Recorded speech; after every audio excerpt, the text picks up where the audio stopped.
Hey everyone, in this video, I'll show you how to fix QuickBooks Invoice not sending issues quickly.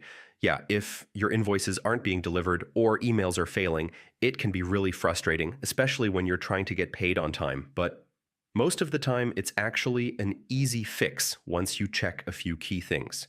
So first, verify your email settings inside QuickBooks.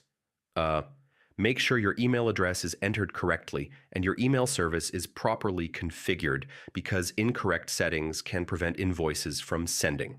Next, check your internet connection. Yeah, a slow or unstable network can interrupt the sending process and cause failures. After that, confirm the customer's email address is correct.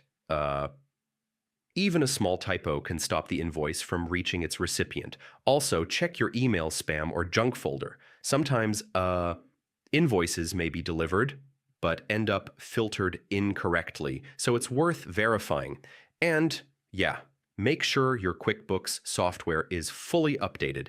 Updates fix bugs and improve email functionality, which can resolve sending issues. Finally, if the problem continues, try resending the invoice or using an alternative email method. Most of the time, these steps will ensure your invoices are delivered smoothly without any hassle. Hope this helped, and I'll see you in the next one.